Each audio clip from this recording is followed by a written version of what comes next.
guys, welcome back to a new video. I'm Stephanie West. I'm a licensed counselor here in the state of Michigan, and I am owner and operator of In Progress Counseling.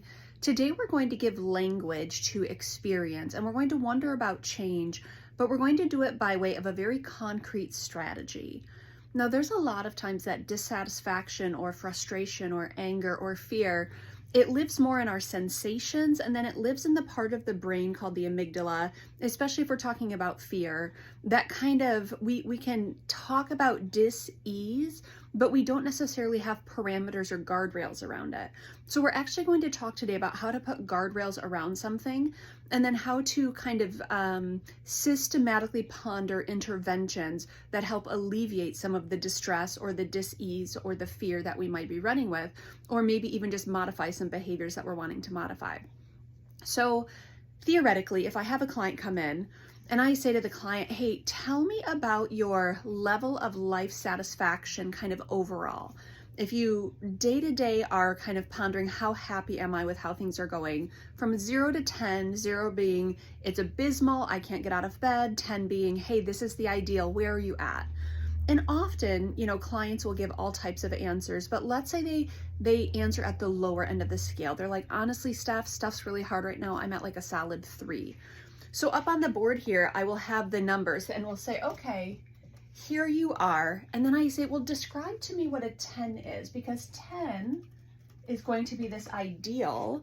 And I can never promise we'll land at the ideal. And often to live out of an ideal, it doesn't actually work, right? Because life is life and stuff happens and there are limits and there are responsibilities. So even if this is like living alone on an island, with nary a care in the world and unlimited recreation and fun, okay, we can talk about that ideal. I do try to work with clients on coming up with kind of practical ideals based on the stage of life that you're in, the responsibilities that you have, your levels of interest, things that you're invested in, community pieces. But we cultivate the ideal and then we notice the discrepancy. You're at a 3 and 10 looks like this. So the next question we ask is, what is the one small thing we could do, or what is one of the things we can do to take you from a 3 and move you to a 4? Because the ideal is way down here. And as soon as we look at the kind of the magnitude of that gap, it's like, well, I'm never going to get there. Why bother? There's hopelessness that shows up or discouragement that shows up.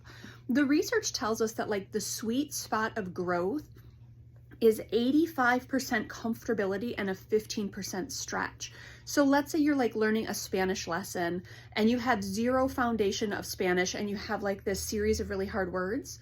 Well, you're not going to get any type of satisfaction or any type of growth because you're going to get discouraged really quickly. So the ideal spot is, hey, I don't know any words and we're going to do just 5 new foundational words. It's a little stretch, and a 15% stretch is pretty digestible. There's a touch of discomfort, but we're more apt to do it because there's a success that's possible. When it goes from 0 to 10 or from a 3 to a 10, it's too big of a gap. So we want to look at what's a 3 to a 4.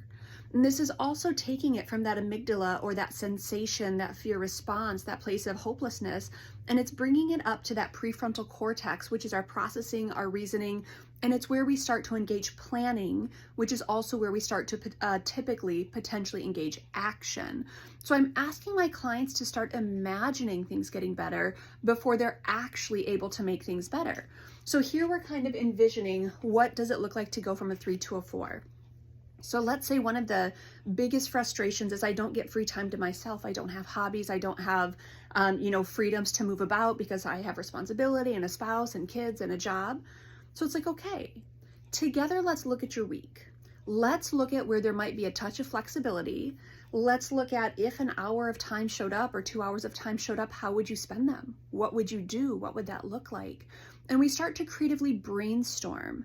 And this is where hope shows up. Now, a client that gridlocks and says, well, there's no way. There's no hours in the week. It just doesn't work. They're going to stay at a 3. But when we start to say, what's that gentle stretch from a 3 to a 4? Is there an hour on the weekend or a Sunday afternoon, or could you get up early? And we start to kind of imagine what movement could be made. Then they go kind of from pre-contemplation to contemplation to even preparation into the action stage, because we haven't said, hey, you need to shoot for the ideal. We've said, hey, how do we get you from a 3 to a 4? When we talk about behavior modification, or when we talk about kind of life formation, character formation, it's all about those little stretches. And when my client comes in 4 or 5 weeks and we've created the life that's a 4, well, the obvious next step is, very cool, how do we get you to a 5? And then we use imagination and preparation, and then we start to engage action.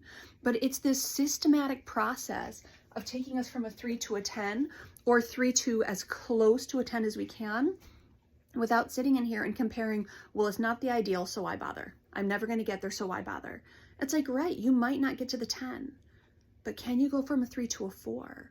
And how this relates in practical application is starting to take your frustration and put it on a numeric scale, 0 to 10. Hey, this is where I'm at. I'm at a 2 or a 3. I'm at a 5 or a 6. And you ask yourself, what would I want for that next little number? How would I aim myself or orient myself towards that? What would that take of me? What would I be aiming for and shooting for? It's a really great strategy because it takes something that's abstract and it starts to create guardrails, parameters, and even some hope around it.